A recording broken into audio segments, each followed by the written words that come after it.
Okay, we are back with another Between the Pages book chat, and today our guest is fantasy author Merri Halma. I hope I pronounced that right. Yes, you did. And we're going to be talking about her Indigo Traveler series, and I'm going to turn it over to her now and let her introduce herself. So take it away. Hello, everyone. I'm Merri Halma, and I write the Indigo Travelers series. Uh, it's a has there's 3 books so far in the main book series, and I have one one of the companion books out. Um, I let's see. I have Links on Fire. This is the companion book, the newest one. Then we have the Indigo Travelers and the Dragon Blood Sword. See if Yeah, that way. this way. This Yeah. way. Okay. There you go. And the second book is the Keys to the Shadowland. I'm a little dyslexic, so. Oh, don't worry about it. Nobody gets the books on camera right, me included. Okay. So Okay. And so this is the third book. This is the Indigo Travelers and the Lost Princess, yeah, that's great. Murdoch Princess. Okay. I also have a paranormal romance called The Haunting of Pal Hall. It's I was calling it new adult, but now I think it's more of a just a regular adult, because I read a couple weeks ago that new adult genre is phasing out. Yeah, I don't think it really So ever caught on too well.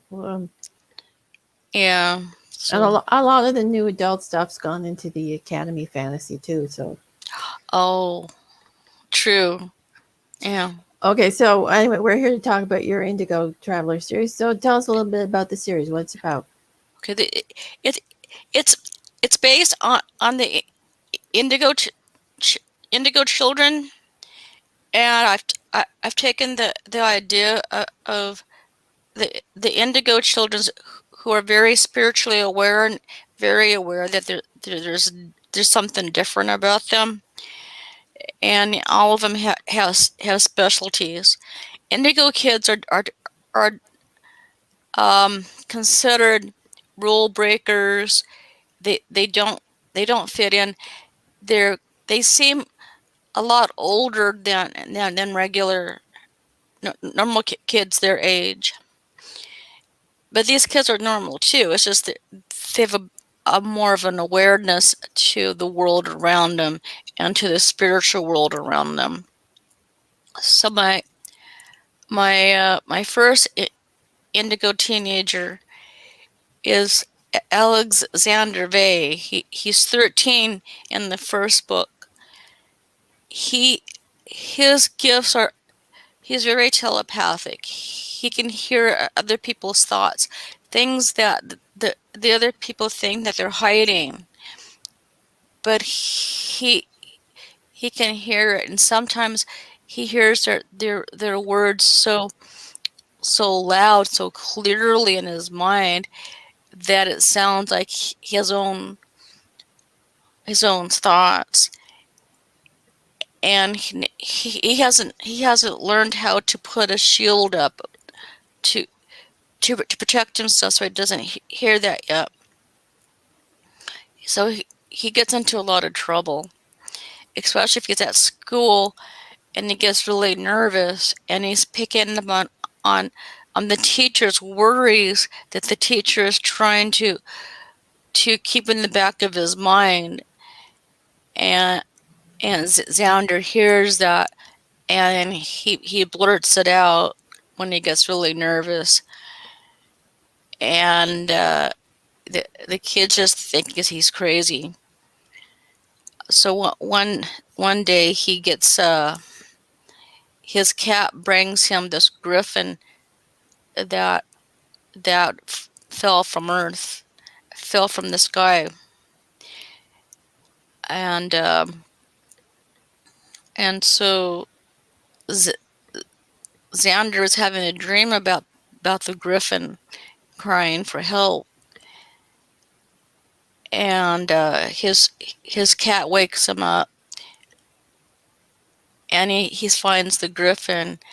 And since the other part of his gift is being able to talk to the animals and hear their thoughts, he touches the griffin, and he can tell that the griffin's heart is still beating.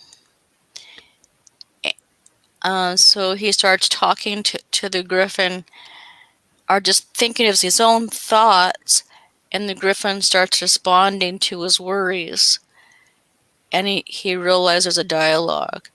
And as he talks to the griffin, he realizes there's another world out there that's way out there, and it's war torn. The griffin fled the war, and that's how he got in trouble and got encased in stone. When there was the bully then finds out, because Xander takes the griffin to school. The bully finds the griffin, and he wants it. Anything that Xander has, the bully has to have. And it's been that way since Xander was 4 years old. So, um, and the griffin then is able to break out of the stone, protecting Xander, and getting the bully to back off.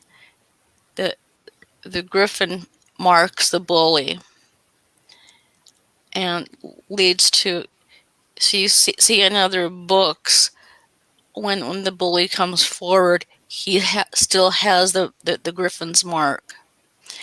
And nobody else saw the griffin except the bully, Xander. And the griffin takes now Xander, who has concussion because of the tussle, the fight, and flees to the other world, which is named Cura. Xander has to face the the um the giant, the Armaspian giant, and remind him what the dragon sacrificed. Okay, so it's a coming of age fantasy then. It's a yes. Okay, so tell us a little bit about Tanner. Obviously, he's troubled and trying to deal with his gift, but what are some of his other traits? His other traits is he's compassionate. He you'll see more of this in the second and third book. He's worried about a friend of his. In the first book, he's worried about his friend Milo, who disappeared when they were 4 or 5 years old, 6 years old, rough, and so, and Xander got blamed for this disappearance, his friend's disappearance. So he knows that he was the last person to see Milo, but he doesn't feel like he was the one.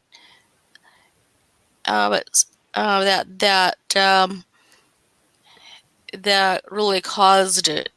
Milo has a wish gift, and Xander was wishing for a backhoe that could travel. You know, Doctor Who has a police box that travels in time, space, and dimensions. Xander wanted something like that. That's a backhoe that would take him to meet the creator, because he wanted to know why he was created so flawed. And that's another plot point in the first book. He really wants he's worried about Milo. They find Milo in later in the first book. I'm not going to say what he looks like or how Xander knows him. He just knows him. So in the second book, my Xander brings Milo back, and and Milo is now an adopted brother because Milo's parents totally rejected him. So they bond. Xander, in the first book, Xander, excuse me, meets a girl named Kimber. She's really overweight, and she wants to be accepted by the popular girls. And Xander looks at her and says, "They're using you. They just want to make fun of you. They're not true friends." So that's another one of his traits. He uses his gift to see through the popular kids to reach out to Kimber and say, "You're fine the way that you are. You don't need to change the clothes that you wear to be accepted by people who only want surface looks. There's It, more to you." it sounds like you're dealing with a lot of teen issues like bullying and self image as well in the books. Yes, I am. Oh, that's cool. So, what was the hardest scene or type of scene for you to write in the series? The, um,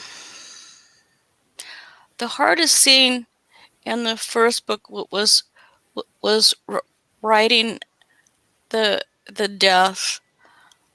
Um, and I don't like to write death really.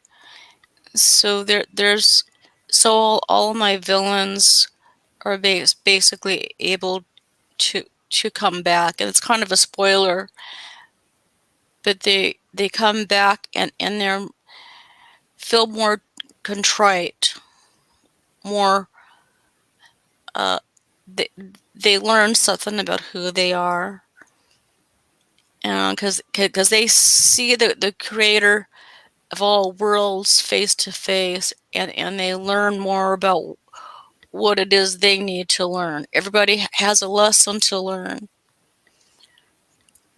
Sort of like the Buddhist So reincarnation cycle. kind of, yes. Yeah. But he comes back to his life. Um, King Titus of Armanspia comes back to who he was, so he's not fully reborn. And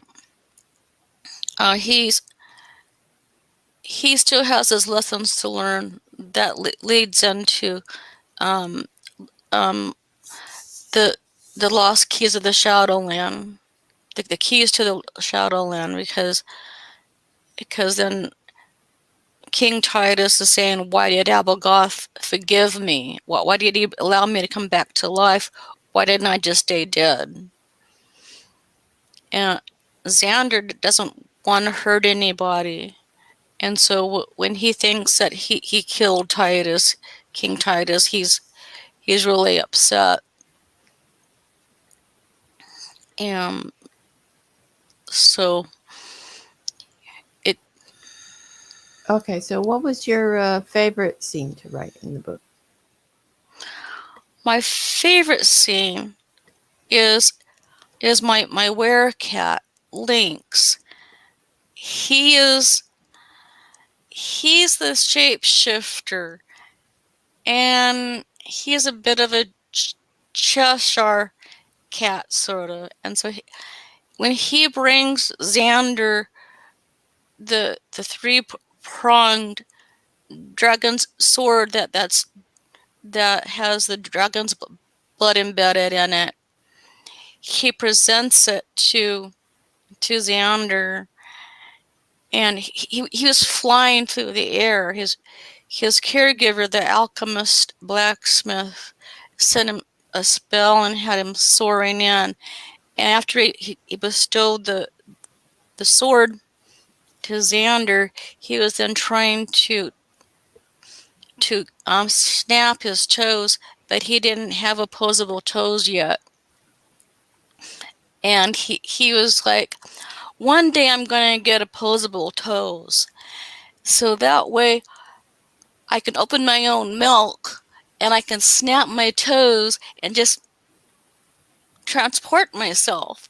But mostly I want to be able to open my own milk. So he's real giggly. So he has to clap his paws together to move.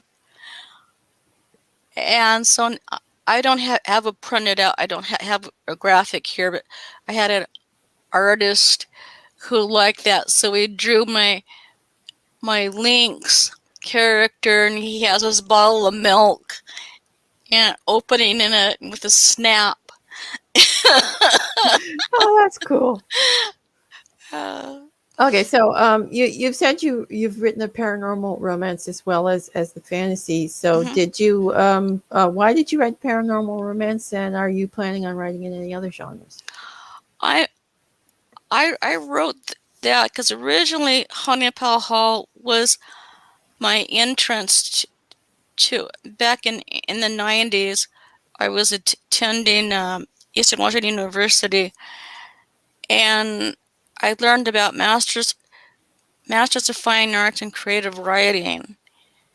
So I wrote Honeypell Hall, and I based it on a story that I heard about one of the halls there being haunted. The ghost was named Crystal. So I wrote Crystal's story from my point of view. And I entered that into I try to get into the Masters of Fine Arts. And I didn't get in because the professors recognized who I based my lead character Mark on. That talked to the ghost, and it was the intercessory. But I think if I had just knew more and disguised him a little better, I could have gotten in. Okay, we won't ask who Mark was based on. Yeah, gotta protect the real life people. Yeah. Okay, but that's a funny story. I like that. Thanks. Okay, so I think we'll wrap it up here, and I'll let you tell everyone where they can find you and your books. Okay. You can find me on Amazon.com. Indigo Traveler Series by Merri Halma. I also have my I have an author's author's central page too. You can find me on Facebook. I'm on Instagram. I have a Twitter account. Author Merri Halma, BookBub Merri Halma. I prefer BookBubble over Goodreads. Yeah, so do I. Although Goodreads has its uses. I mean, to me it used to be a little better than it is now, but Oh it's yeah. okay. Yeah. Anyway, so I'd like to thank you for being here, and you can find links to her book in the description. So be sure to check them out. And again, thank you for being here. It's a pleasure chatting with you. Thank you, Nate. I appreciate it. I enjoyed it. Okay. And we will be back tomorrow with another episode. So join us then, and bye for now.